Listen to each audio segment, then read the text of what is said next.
On this week's episode, we talk about obsession. And other pop culture news.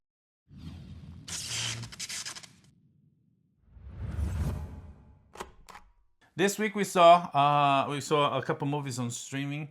One that is still out in the theaters, is still making quite a lot of money.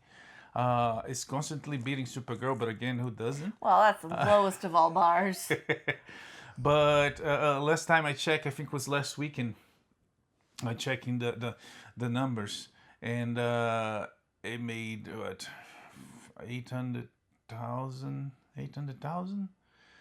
Yeah, Supergirl made like 400,000.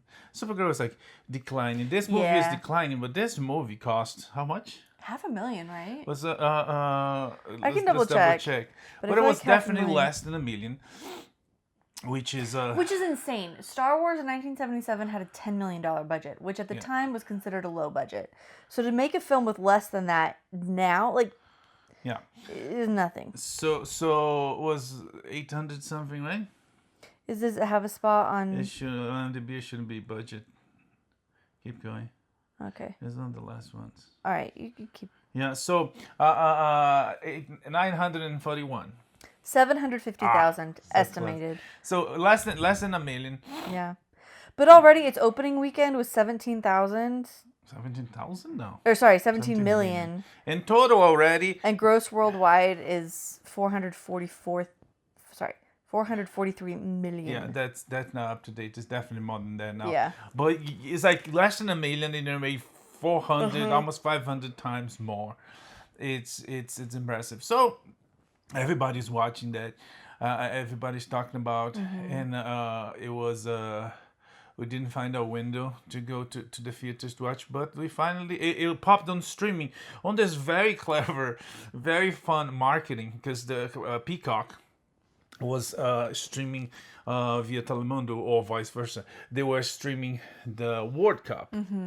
And there was a commercial on the last days of the World Cup. If not the very last day, actually the very last day, there was like obsession, and then it was like your obsession, and talking about soccer, and there's like your new obsession is now on Peacock. So yeah, I thought it was pretty clever. Yeah. And so it's finally out on Peacock, and we saw it, and it's good, it's fun. Yeah. Clavin was joking that's the white man, the white boy summer, because the white boy directed this one, the white boy that directed Backdoors, and the white boy that directed the Odyssey. You're gonna talk a bit how Odyssey has been successful. But this one was fun. It was different than I thought. It's more like a. Well, let's talk about it. You want to go synopsis, summary, what you like, what you want to do first? Sure. I think right off the bat, I feel like this one it's worth the hype. It's very clever. It's well written and astonishingly well executed. The budget still just like blows my mind. I can't let go of it. You might say I'm obsessed. So it's a pretty basic premise. We have a group of friends who seem to be like just out of high school. Yeah, it seems like they've been friends for a long time. They all work together at the one friend's dad's music shop. Gene Gaffigan's? No, it's a. Oh no, it's Andy Richter. Andy Richter. Yeah, it's just kind of like mixing my. Speaking of white boys, yeah, that is a very similar. Yeah, they're in the same niche for sure. Yeah. And what was this, Andy, or was this Buster? Good question. Was it Buster? No, Hunter. No, Buster was. Anyways, yeah. If you never saw AD, you're not gonna get it. Okay, so we got 4 friends, 2 guys, 2 girls. The one kid is just super in love with the one girl, but he has a backbone of jello, and he's trying to like work his way up to like tell her, and anyway, so they're trying to work all this out, and he rehearsed with the other friends, and they say, and the girl says, that's cute, and the guy says, no, absolutely, you should never say that. So he's like this, he's this almost like obsessed with the girl, but he doesn't have the bones to go and ask her. Yeah. So, but he ends up in a like a witch's shop to buy her a crystal necklace, and he finds this like Make-A-Wish willow stick, and crystal that she lost, and she mentions. That's right. Because he hears everything she says. Yes. And in the meantime, his cat dies, and he's just going through it. He's living in his grandma's, he inherits an apartment from his grandpa. Anyway, he makes a wish. He breaks the stick. He's like, I wish that she would love me more than anyone else in the world.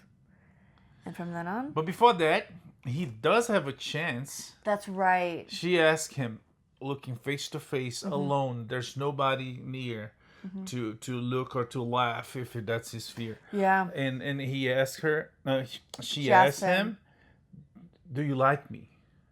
And he chickens out. Yep. Total chicken. But then he finds this magical, mysterious, tricky little gadget that, the saleswoman says, like, oh, everybody complains about it works. Read the instructions. Cautionary tale for you kids. Read the instructions. And this is a classic trope. This has been happening in fairy tales for centuries, possibly even millennia, where someone makes a wish, their wish is granted, and it's terrible.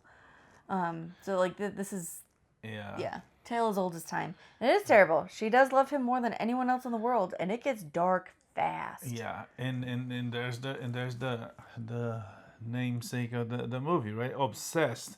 Yeah. Now she's obsessed with him, and it goes through very interesting, crazy things that in the beginning they kind of teased that.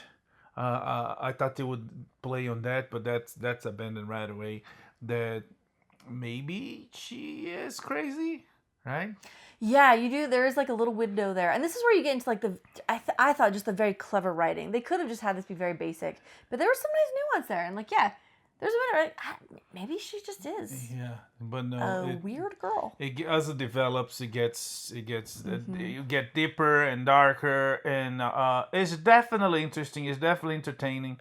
If you like some thriller horror, yeah, this is the one for you. Yeah, I would definitely recommend it. It's super rated R for very good reasons. And if you good at the dating game, if you are strong, consistent, you know your game, and you know your flaws, but you still go and play to win, even if sometimes you lose. Yeah, sure, go watch. If you're afraid of dating, no, go watch this, because you're gonna be traumatized. And yeah, it's true. There are a lot of things we watch. Really, anything where people are dating, I'm just like, oh my gosh, I'm so glad I never have to do that again. And yeah, but it's definitely like, yeah, if this generation is like afraid of dating after watching this, the movie made $400 million. So it's like a lot of people are watching on dates, maybe. No, so it's clever. It's well written. And it's like it's well photographed. It's working on all the levels. It's real good. The talents are really good. The actor and the actress, both actors and actresses, they are very, very, very, very good. Yeah. So our obsessed girl, Nikki, the actress is Indy Navarrete. Yeah, you might remember her from if you saw Superman and Lois. She's Sarah, the love interest of one of Clark's sons. Yes. And then we also have Michael Johnston, Bear, which is a really cute nickname for our total coward leading man. Those are probably, yeah. Yeah, and then Andy Richter, and that's... I don't know that I really recognize anybody else. No, I don't recognize anybody. I mean, besides the main girl. Yeah. And there's a lawless girl, right? Which I thought was like, maybe she's related to Zena. No, she's not. Yeah. Okay. But no, it's a fun one. It's a gamble or a bold decision to release this movie as a summer movie. But it is for the kids. I mean, no, the teenagers. Yeah. Yeah. That's what I mean, kids. I just want to be very clear what kids we're talking about. It is for teenagers. Yeah. Teenager kids. And it's making waves. These guys are, changing the industry, changing their lives and changing the industry because everybody want to work with them now. Because it's more like it's like different ends of the spectrum. It's more maybe some Dark Valentine's Day, maybe some Halloween type of movie. Sure. And he's like, no, summer, and paid off. They doing Very great. smart. Like it Yeah. stands out. Yeah. And everything. It's like this and Odyssey and Minions. Like none of these movies Yeah. have anything in common. Yeah. No. And It yeah, works. it's right. You have like movies for the kids, a movie for the young adults, general audiences. This is a niche that, yes, of course, you're gonna take people from those movies, and yeah, very, very, very successful.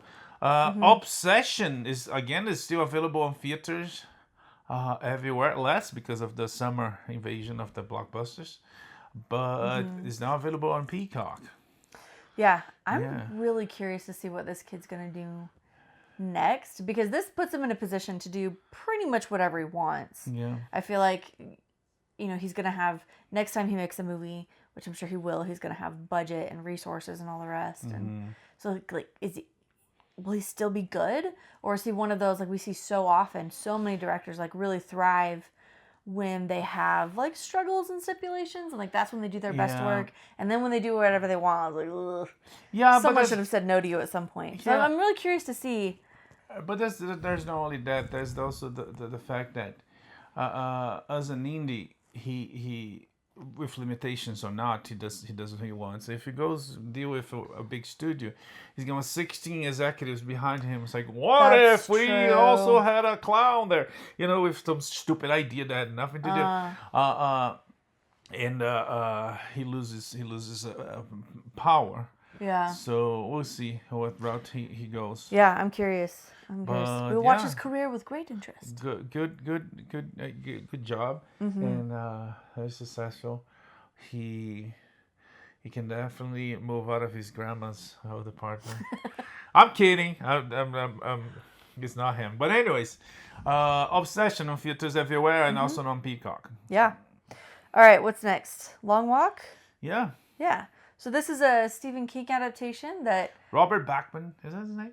Yeah, because it's a pseudonym. He wrote those as a pseudonym. Oh. Under a pseudonym. Oh, okay, Yeah. okay. So it was like that and The Running Man and several other movies that... Those books are actually some of his first books. He wrote a bit like between high school and college. But the actual first book he released was Carrie. So years later, he had the book ready, and then he convinced the Director, publisher. publisher to release more. But the publisher's like, no, we cannot release this because it's gonna flood the market. It's too many Stephen King's books. Okay. So let's release it, but let's release it under pseudonym. So yeah.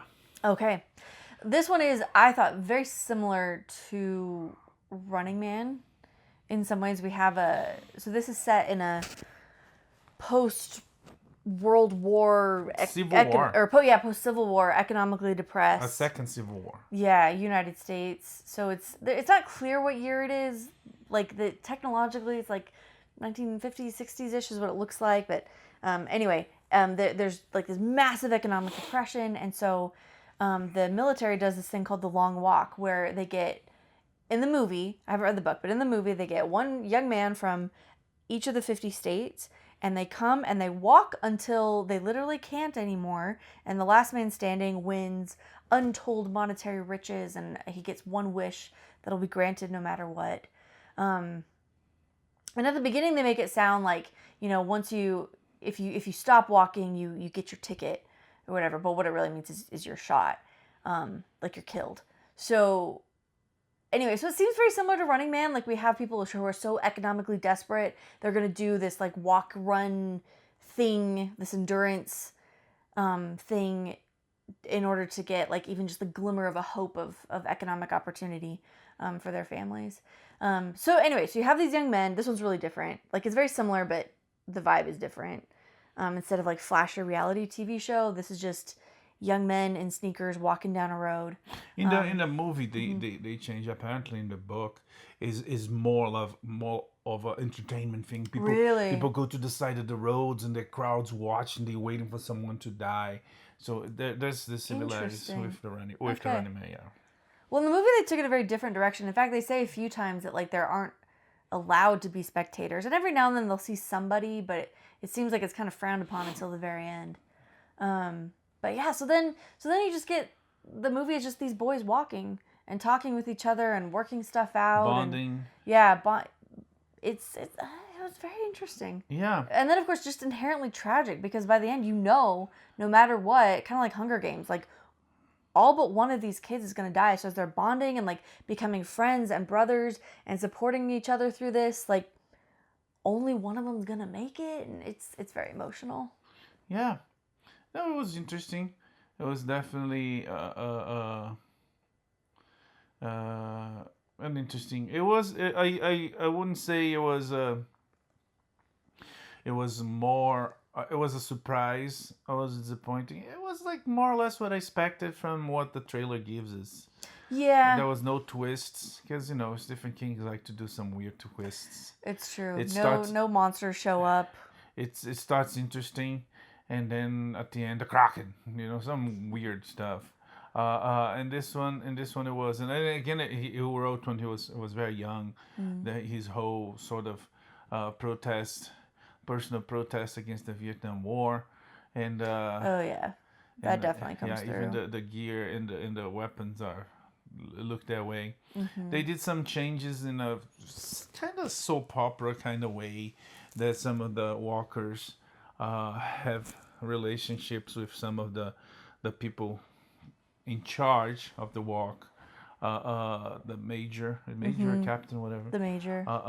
Namely, Mark Hamill as a villain, which it was okay. He thought it was like one of the best villains he played since the Joker. Like no, Mark Hamill just likes to speak too much, but it was okay. It was a bad guy, but it was like so short. It's like could be anyone.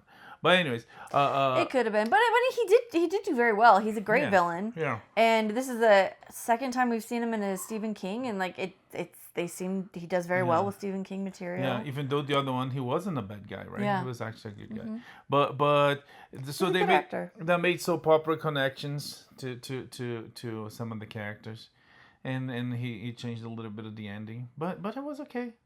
Yeah, the movie it might have a good life in streaming. It kind of flopped big time on the theaters because Stephen King opened his mouth about the Charlie Kirk assassination. Right. He was like praising the assassin, something stupid. And but now the movie is out, and yeah, it's okay. It's on HBO Max. It's another one of Stephen King's many properties. It's not the best, not the worst. It's mixed in the middle. Yeah, I think it was good. It's well made. It's thoughtful. It's emotional. It is pretty straightforward. Like if you've seen the trailer, you pretty much know what you're gonna see in the movie. It's definitely a downer. There's definitely a work of acting. The actors work a lot because there's not really a lot going on. I mean, besides people die. But the guy that plays the main white guy, I can't remember his name. Garrett. Yes. Yeah. Right. He's on some people's list to be the new Cyclops. Interesting. But again, there's lists everywhere because Cooper Hoffman. And it's Garrity was his name. Yeah, there's a lot of lists. And the guy what's the name of the black guy? David Johnson. David Johnson does a terrific job. I wouldn't mind seeing more of him. Just saw him on Bonhoeffer past couple weeks. And but anyways, The Long Walk. Yep. It's available on HBO Max if you like Stephen King, if you like some post-apocalyptic scenarios with people struggling to survive. Yeah. Yeah. And thoughtful. some coming of age. Ending abruptly. Yeah. Ugh. Yeah. Anyways, The Long Walk downer. on HBO Max. Okay. Let's have a total, complete 180 mood shift and talk about The Hawk. The Hawk is a golfer. The best Greatest golfer in the world. Perfect theme song. Love the theme song. Okay, that was it. That was the whole theme Will song. Ferrell back at something that he does well, which is dumb fun and funny. Yeah. And he plays this golfer on a very, very, very, very, very, very, and I would add one more very derivative from Happy Gilmore. Yeah, I don't know what's up. This is just the year of golf because we've had this, Produced, we had Happy Gilmore, and then we had that one with Owen Wilson. yeah, Yeah. produced and paid for by the Pro Golfer Association. Was that the PGA stands for? PGA, I don't know. Professional Golf of America or Association? Association. Huh. I'll check. Anyways, so Will Ferrell plays this old golfer that fell from grace up after losing one of the Grand Slam. Is that what they call Grand? That's tennis. That's tennis. I don't remember. I don't really care about golf. He lost one game and then he leaves. His family moves on. He has an adult kid. Professional Golfers Association of America. Oh, there's both. It's the PGA of America. Hidden E. Sorry. So now he's back and he wants to win again. And mid that, there's the relationships he has with his family. Mm-hmm. And I guess his estranged wife Molly Shannon. Yes. His son Jimmy Tatro. Yeah. And he find a caddy on the Walmart parking lot. Fortune Feimster. And he went to the World Cup in costume. He did. He wore his hawk visor. Yeah. We saw him twice. I mean, the opening and the closing. That's right. It's fun. It's funny. It gets a little messy and there's some twists that make no sense. But again, it's dumb fun and it's super derivative of Happy Gilmore. There's even people talking about the crossover. And this could definitely be in the same universe. Of course, Will Ferrell sounds like, yeah, of course I'm up to. I mean, it's a Netflix show. Of course he is, right? And he's a new guy, right? For him, it's like he doesn't have much to lose. For Sandler, he has his brand established for decades. But it might happen. Who knows? Yeah. If it makes money, it all depends not on Sandler, but depends on how much this hawk makes. If it's very successful, if it makes good numbers, then they have a case to bring to the Sandman. But yeah, funny, fun, golf. And if you like golf. Yeah. And if you don't like golf, there's still more golf. Yeah, I don't particularly care about golf, but it's a nice backdrop for this story. And if you like Happy Gilmore, you like this because it's almost the same, like very similar themes going through the whole thing. Some like a nice cast of like interesting side characters, and Luke Wilson is there as a villain, just to really emphasize the fact that this is the year of the same golf shows over and over. Because of course Owen Wilson is starring in the other one, and now we have Luke Wilson. And he's in this even one. blonde in this one. He is even blonde, and it's obviously like a fake blonde too. Like it's so weird. But it's been very funny. Had some laughs. Yeah. Molly Shannon is always a delight, and Fortune's always funny. Cricket David Hornsby, yeah. Oh yeah. Anyways, The Hawk available on Netflix. If you want some laughs to forget about soccer and the World Cup, you can go watch golf. Yeah, that was definitely the funniest advertising during the World Cup, was them trying to sell golf as also exciting. And I mean, if you like watching golf, you like playing golf, like you do you. But like just the energy of it does not compare at all. Because like the World Cup is like, yes, we've been waiting years, nation's dreams, blah. And then they're like, and golf. And the thing about golf is similar to baseball. It's like on the Olympics and on the worldwide competitions for in the case of soccer, World Cup, and some other sports that have big planetary competitions, is the entire world is involved. Even if like on skiing, it's like the guy from I don't know, South Africa. He's like South Africa might not have a tradition of skiing, but when he goes there, he's representing an entire country. So the entire planet is like rooting for their athletes. On golf, and baseball as well. It's like baseball calls themselves the World Series. It's like, wait, I never seen a team from Brazil playing the World Series, or Well, maybe they should try harder. or a team from Papua New Guinea. Anyways, so and same with golf, right? It's like this PGA is big as a national league, and they treat like it's the world is watching. It's like, yeah, that's good.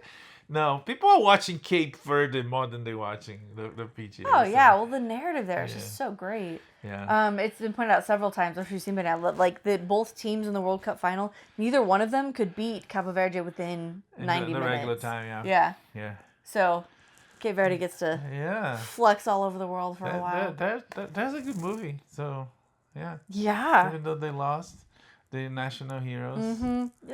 They lost the same way that like Rocky lost. Yeah, in the first one. Rocky came back. Will Cabo Verde come back? Maybe. Next I'm down for Cup? it. I'm here for that. We'll see.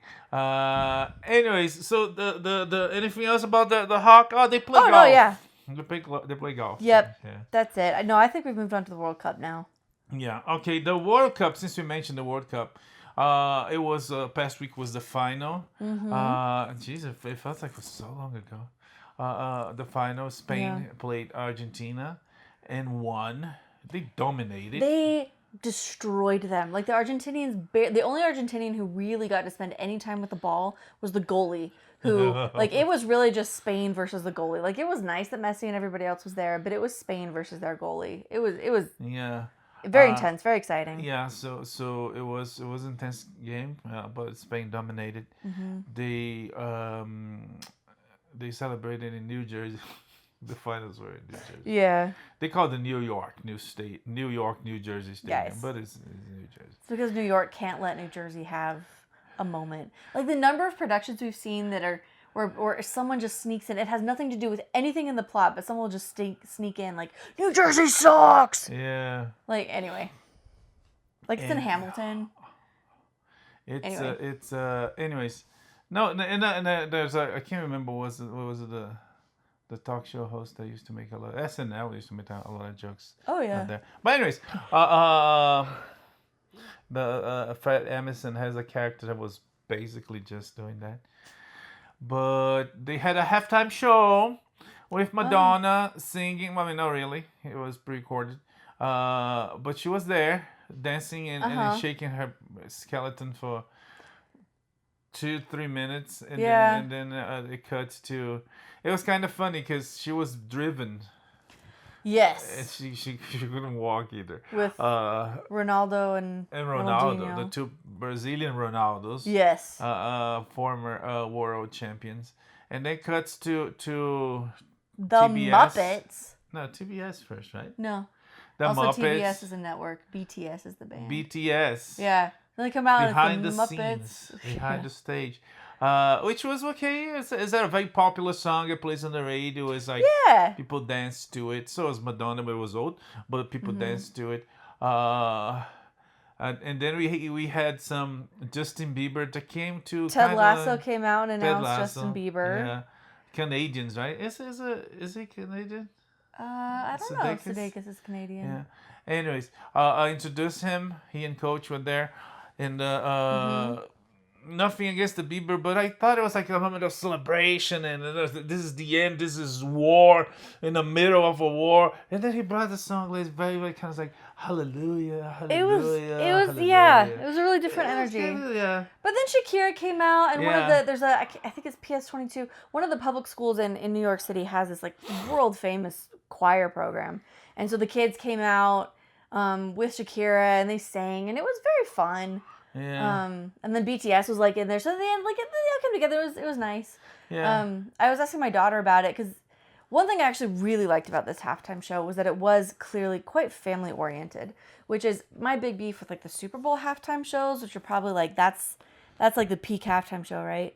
And even though the Super Bowl has like a family audience, these halftime shows tend to be very adult in nature. Maybe not very, but tend to be quite adult in nature. And I don't really appreciate that. So having one that's like kid-oriented, family-oriented, I thought was fun. My daughter thought, she was like, it would have been nice if they'd like sung more, like if BTS got to sing more. Yeah. You know, instead of just like, or if Shakira got to sing more instead of just like bouncing around from thing to thing. Overall, like most halftime shows, it was fine. Yeah, it was. It wasn't great, but it was fine. It was the first halftime show FIFA developed. Yeah. Which I don't know if we'll catch up, because here, where they host Mexico, Canada, and the United States, they, it's like they have, they send entertainments to a lot of other parts of the planet, so they had a lot of options. Shakira, who is like associated with Latino community and with soccer. Yes, she is, as Mariah Carey is to Christmas, Shakira is to the World Cup. Oh, if she wasn't now, she will be. She is now, yeah. We had Bieber, who, even though his song wasn't, but he's known everywhere. BTS, but they were invited, but they're known everywhere. And we had Madonna, right? When you move this to the next one's gonna be Morocco and Spain and Portugal. It's like they're gonna pick someone local. I don't know. For a halftime show. Well, Shakira belly dances like she brings in a lot of Arabian. Oh no! So it can still be Shakira. Yeah. You said talk about Shakira. Oh, so just commit. Let's say Shakira comes to all of them. But I mean the everything else. But anyways, it was okay. And then in the end, the Spain won. I guess half of the world were rooting against Argentina, even though some congressmen think that's racist. But that's the weirdest take. Like that, Congressman Crockett says some weird stuff, but this one was just, it's not even your business. What? Yeah, it's like at the end, at the 45 of the second half, right? Because she's leaving too. It's like, I guess she wanted a nice clip for her TikTok. But what else about numbers? Let's talk about numbers of the World Cup. Yeah, so Telemundo did very well. It was record-breaking ratings, 23 million viewers. And Telemundo, so if you have Peacock, Telemundo did all of their live streams of all the games was on Peacock, and that's what we watched. Super entertaining, so much fun. Absolutely the way to watch soccer. Yeah, have you seen? I wonder if the narrator was like sad and crying because every Argentina game he was like, he was I know he got a little emotional. He was clearly rooting for Argentina. Yeah. To see Argentina fail, it would be very traumatic for him. It was emotional. Well, and then too at the end, because this is probably Messi's last World Cup. It was also Ronaldo's last World Cup. Yes. Like, so Messi was crying. Yeah. So it was very emotional. Across the board. Yeah. Not even talking about the Argentinians who were like literally going for the Spanish throats. Like it was ridiculous. Anyway, so Telemundo did very, very well. A lot of people who, like me, do not speak Spanish were like, this is it. This is the way to watch. Because apparently the English-speaking coverage, like on Fox, their commentators, it just felt so boring and bland. But it's Telemundo, like, we're just going on vibes. We're having a good time. Yeah. It was like, in the advertisement during the broadcast, it's like, and coming next week, the Minions. And look, Brazil is playing. They look like the Minions. I was, don't talk bad about Brazil. I went to their press conference and they had pão de queijo. Yeah, they were very funny guys. Yeah. Anyway, but yeah, so between Fox and Telemundo, the World Cup final brought in 62 million viewers. Yeah. And guys, we're spoiled. My dad lives in Sweden, and his wife is a big soccer fan, and so they watched as much as they could, but a lot they couldn't because it just wasn't accessible. Either wasn't streamed or was behind like huge paywalls or things like that. Yeah. No television was showing the World Cup? Or like they were like cable networks or things like that. So because Sweden truly, had a traditional. We are blessed. Yeah, because Sweden has a traditional team. They played the World Cup several times. They performed well. I guess because they're not playing this time. Yeah. We're just saying no, they didn't. USA they played guys. This time, right? We get Sweden yes. Okay. Yeah. Anyways, that's it. World Cup. So that was last week. Yep, it was good times. The next one, like he said, they're gonna play a few opening matches in South America. Oh, that's dumb. They announced a while ago that the World Cup would be in 6 countries. Forgive me if I can't remember, but it's Uruguay, Argentina, Paraguay, Argentina, Morocco, and Spain. I can't remember if that one is Portugal. Maybe it is Portugal. Maybe. But anyways, I just found out that Argentina, Paraguay, and Uruguay, they're only gonna have one game each. The first 3 games. I assume the very first game will be in Uruguay, which was the first game of the first World Cup 100 years ago, or 100 years from 4 years. Yeah. From In now. 1930. So 2030. So, but I was like, really? I mean, I guess the whole FIFA, it's so corrupt, it's so messed up that first of all they start doing this.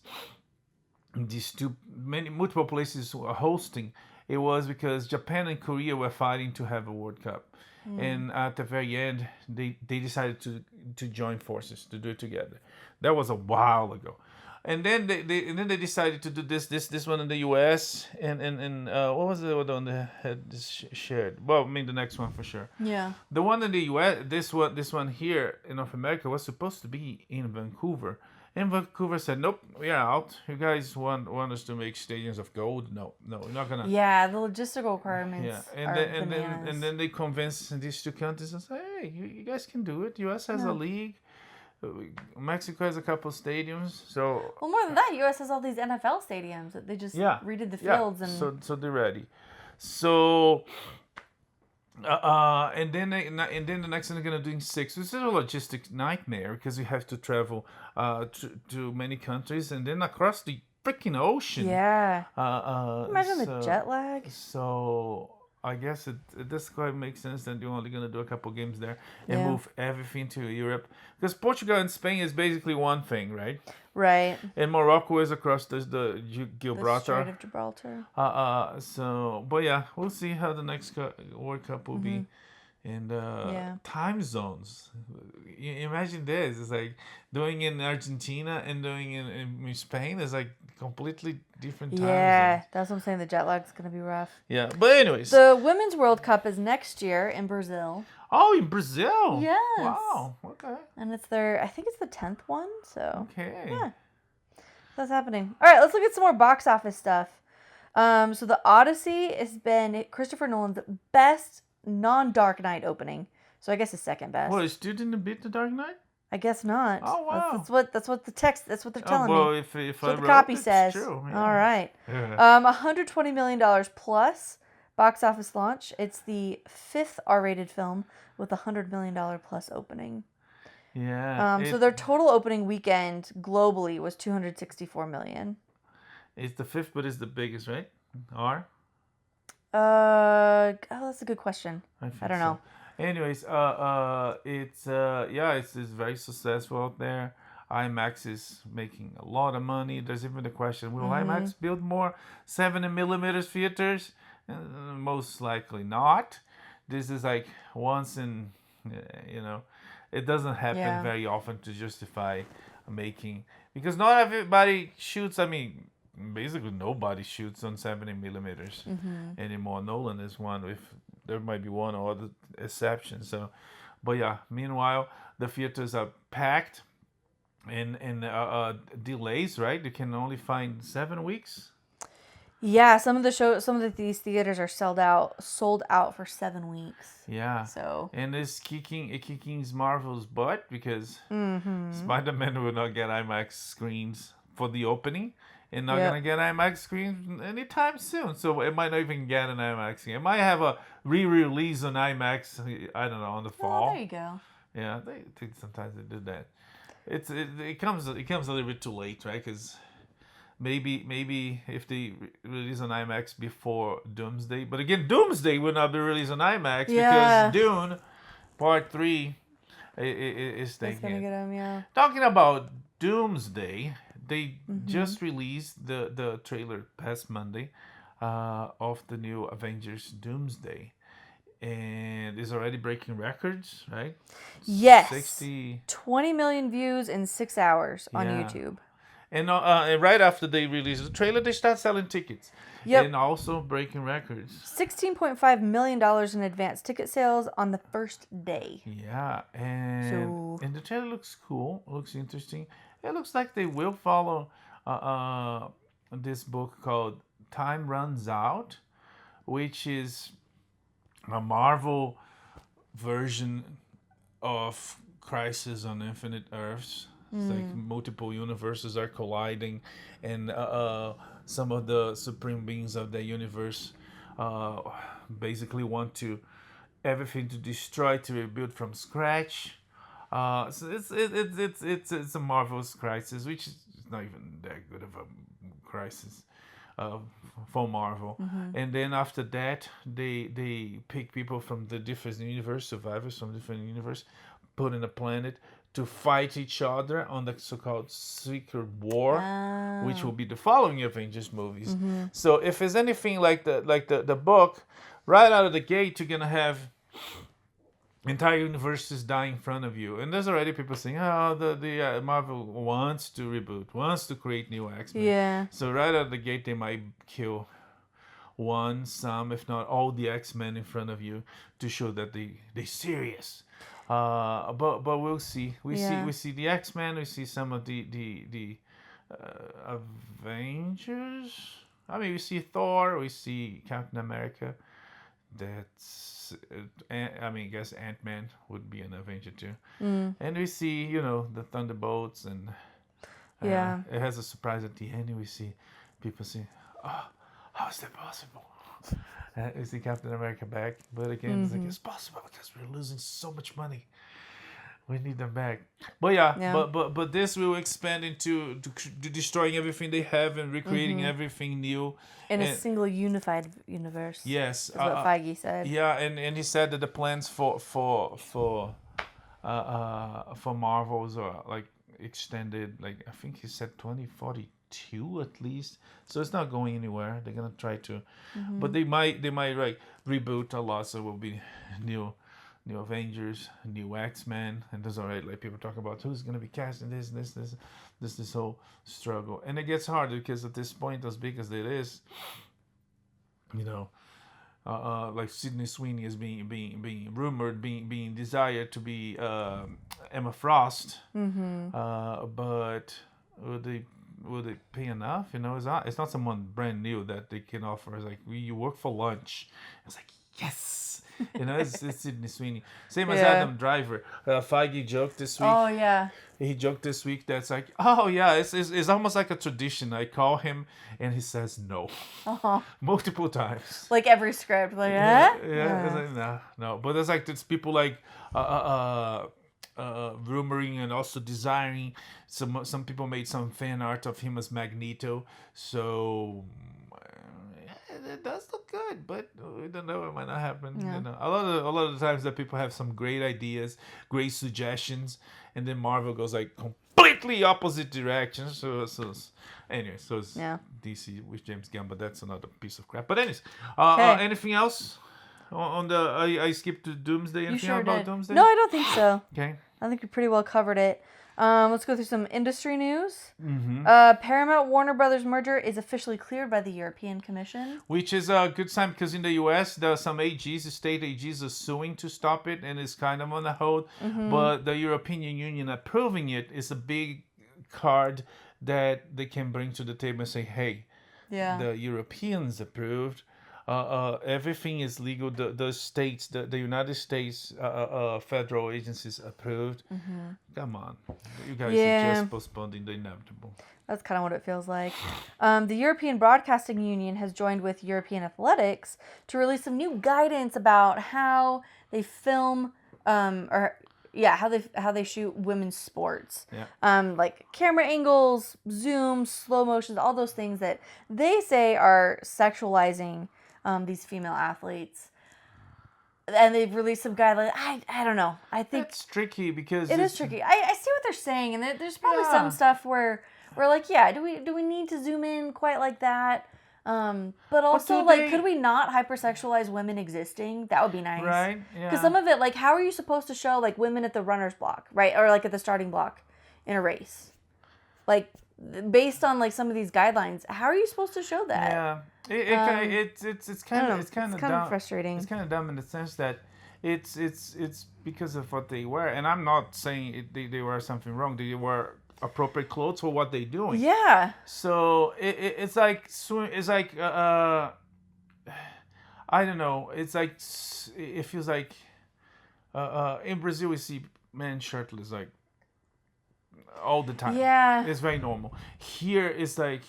Even when it's hot, it's kind of weird. not saying for me, but a general consensus.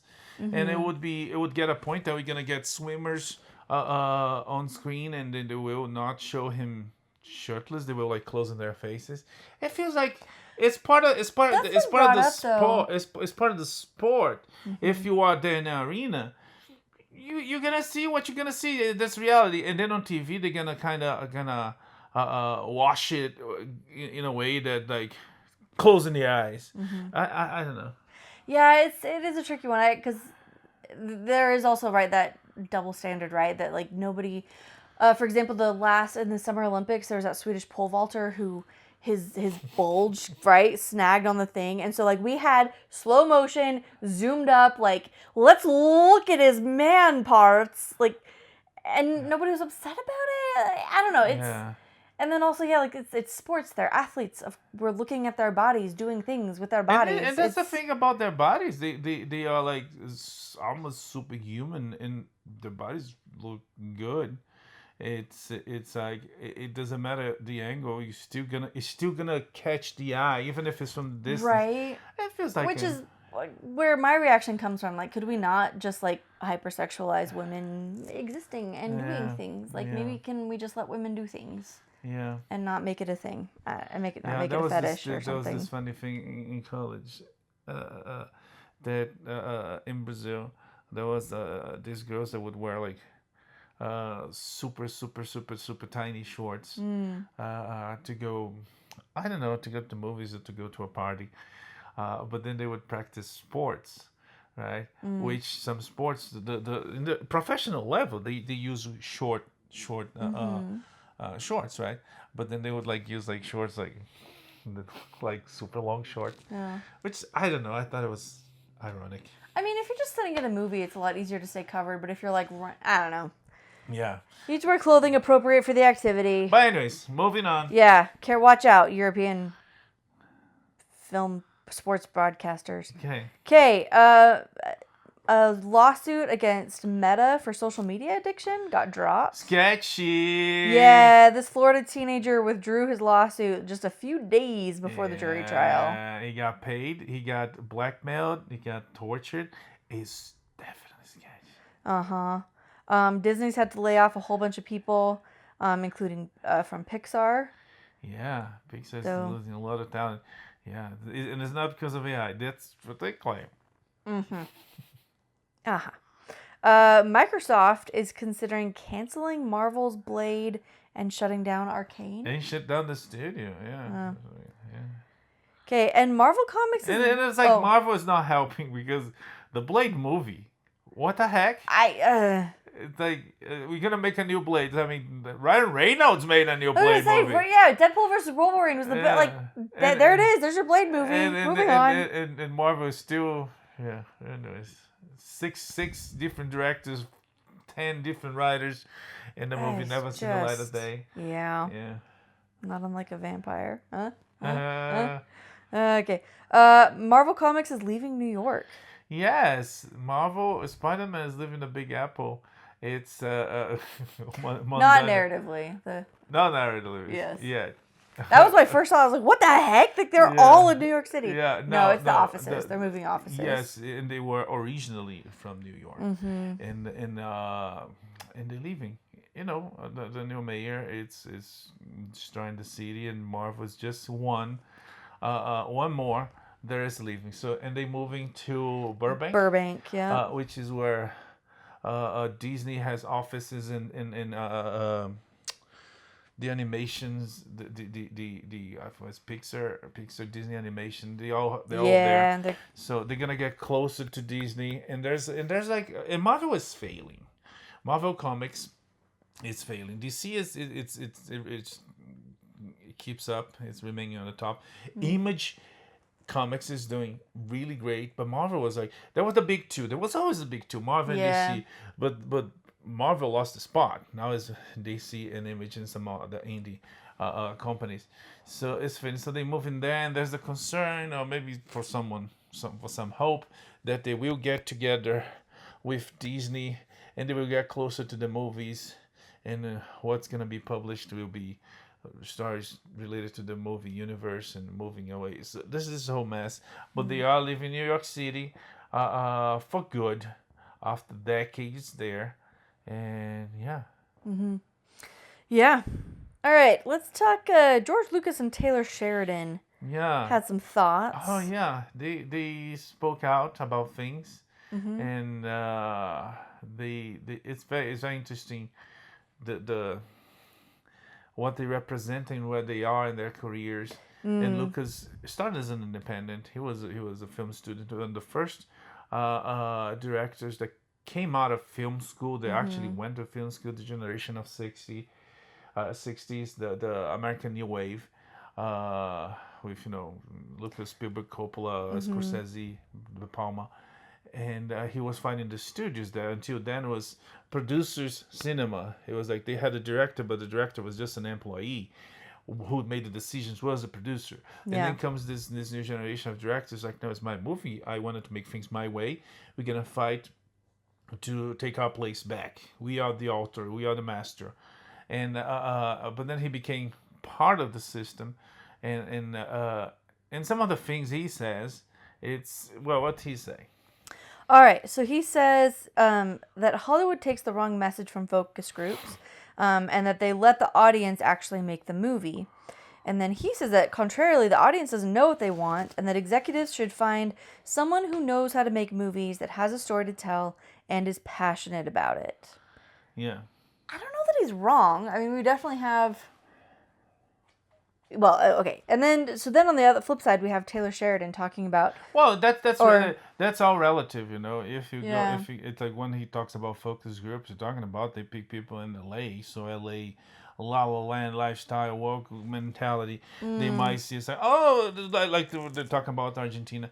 It's like, oh, there's not enough diversity on this movie, And I was like, but like in general, like everybody else. Not gonna. So that's relative of that on talking about, because if you ask what some fans want, and in some movies, Marvel is failing because they're doing the opposite of what the fans want. Sure. So, but at the same time, I can't remember what someone was talking about the Odyssey, and I can't remember if it was Cleveland or someone else, that sometimes you have to make a decision and do what you think is part of your job, your art, and even if it goes against what some people want, and then instead of just giving. And someone mentioned that about something on the Odyssey, which was like, you either gonna follow and respect Homer, or you're gonna give people what some people want.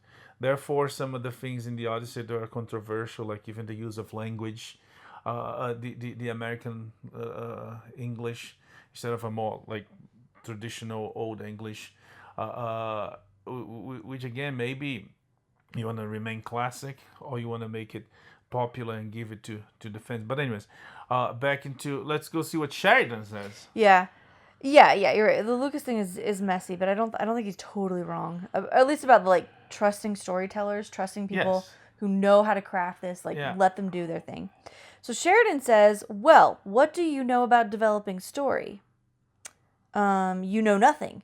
So they get terrified, panicked that the audience won't get it because they actually have no storytellers. Our business at this point is truly governed by these executives because they're the ones that are going to determine whether or not your script is going to go into production. They're going to try and control every element of that. I'm not trying to win Emmys. That's not my goal. My goal is to sit somebody on their couch and move them. And he does. He does, yeah. There was like very few. And again, because he's going against the system goes against him. So Emmys, they completely ignore all the good stuff he does. But yeah, he's right. And the thing Lucas is saying is like, we need to let the storyteller tell the story. The problem is with this whole wave that Hollywood most likely started, the whole DEI and woke. They're hiring people that don't know how to tell stories. So to give power to their people, it's failed, and it has been failing with a lot of stuff. You see the guy that did Obsession. He was not on the Hollywood target, right? A white guy. they didn't find him. They didn't give him a chance. Independently, he found a way to make his movie. It was huge. It was a compelling story, a fun story, and is making very successful. Yeah. So it's a whole mess there, and it's not even talking about how AI will come to mess that. Oh, about AI, I put about them about Musk. Did I forget put about Musk? Well, you jumped, so you segued before we could. Yeah. Musk is saying that he's going to do 100% AI Odyssey adaptation. Yeah, we'll see. That's supposed to be totally historically accurate, which I just need to remind everybody that the Odyssey has always been historical fiction. So yeah. I wonder what we'll I wonder what he makes, because someone made a meme using AI showing the armor that Odysseus wear on the Odyssey, which looks cool by all means. Yeah. But someone made an accurately Bronze Age armor that the Greek would use. It's not practical. It's ugly. It's So maybe in the historical fiction movie about Cyclops and giants and all the rest, we could just chill out, make something that looks cool. Yeah, no, the Cyclops should be wearing a shirt and tie. It's in the book. But at least it's not Matt Damon in the Bostonian accent saying that the Bronze Age has ended. It's like, wait, did you guys knew you were in the Bronze Age for it? So I've seen other people asking Musk to give Mel Gibson like a couple $100 million to do an Odyssey. I think it's too early for another Odyssey. It is. Maybe an Iliad? Maybe an Iliad, yeah. Maybe Dante's Inferno. I don't know. It if anything, the Odyssey is bringing people back to the books, yes, which is always a good thing. And yeah, maybe in the future, in the near future, you're gonna see more of the epic cycle. But no, now Mel Gibson is working hard on his new Passion of the Christ, the resurrection, and he's intense, and also he's planning on working on the the Malta, not Malta. We talked about. Oh yeah, the Turkish Crusaders. Yeah. No, the Crusaders aren't Turkish. The people they were fighting were Turkish, but yeah. Yeah, the few hundred that hold thousands. But anyways, but yeah, there's always a constant a fight, and it's because it's about make money, but also there's political power. And that's why you see some movies, it's like, why the heck they made this movie? And I'm not even talking about people that had no resources, that tried their hard to make a movie. And the movie sucked, again, because they did not have no resources. But it's a movie that has all the resources, and it still sucked, because the decisions made was like, who you made this for? For you alone to watch? Because nobody else is going to enjoy that. And that's why so much is failing. Yeah. Okay. Little more industry news, because in like the 2 or 3 minutes we have left. Netflix has paid $587 million to Ben Affleck for his AI startup. I didn't know he had an AI startup. One of my favorite Odyssey memes was him and Matt Damon, and they said, "Oh, it's Odysseus and Penelope." It's funny. All right, so that's happening. The Call of Duty movie, they've settled on their adaptation. It's going to be Modern Warfare. Yeah. Because Call of Duty has expanded from World War II to World War One, actually, to future sci-fi fiction wars. So they set up a Modern Warfare. And some of the Modern Warfare have a really cool storylines. It could be fun. We'll see. Yeah. So that's supposed to come June 30th, 2028. Days of Thunder 2 is coming. Yeah, and Mel Gibson is involved. This is a new word, legasequel. I'd never heard of that too. Yeah. Yeah, but I saw that. It's like legasequel. What the heck that means? Is it a sequel? I guess it's so long. It's like after like 20 Maverick, years. right? After 20 years, I guess they call it. Yeah. Sequel? It's a legacy. It's legasequel. Yeah. Let them have their weird little words. RoboCop is getting a TV series at Prime Amazon, Video. So we'll see what kind of mess they will do to RoboCop. I they did to Rings of Power. Sony is reopening the Cinerama Dome. Yeah, and also the ArcLight Cinemas, the downtown LA Hollywood. What is that? It says it's adjacent. So yeah, so it used to be the ArcLight Hollywood, but now it's going to be an Alamo Draft House. Yeah, which is weird. I've been there when it was ArcLight. Okay. I saw Man of Steel there. They had some pretty cool, yeah. That is cool. But yeah, Sony is making back to life. Okay, good for them. The Television Academy has cut 7 categories from the telecast. And some people are really pissed about it. Oh, how can you take the best comedy and actor series for the... They're not cutting the award, right? They're just not going to include... On TV. Yeah, it's going to be done on that show that nobody watches. Well, it's but they so feel long. disrespected. Okay, well... Because they're not going to be able to, go to the stage and say the stupid things they say when they win, like Free Palestine or whatever. And yeah, anyways, they're very pissed about it, but the Academy is sad they're not going to show that because of time. Because those shows are fading. Nobody's watching. Yeah. So make it shorter. Maybe you have a better chance. Maybe. We'll see. And last but not least, Tom Holland is already working on his next project. It's coming from director Paul King. The script is by Stephen Levinson. And Tom Holland is playing Fred Astaire in a biopic. Oh, that's right. I forgot about that one. It's been a while they've been talking about that. He said he's terrified. He's working so hard. He never ever wants to use a dance double or like a body double. He's doing it all himself. Wow. So he's working really hard. Yeah. And I think he's a great fit for it. Even though like his face doesn't look like it, but we already know he's a phenomenal dancer. Wait, how do we know he's a phenomenal dancer? Because we've seen him dance in things. Tom Holland? Mm-hmm. No, I've never seen him. In fact, like it was some of his first projects were as dancers, and then it was like his dance and acrobat skills that brought him to Spider-Man. Really? Okay. Okay.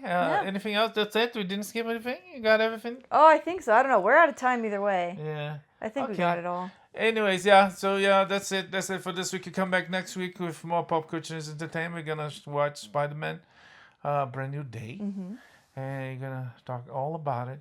For this one that's it. May the force be with you. Live long and prosper. Bye. Bye.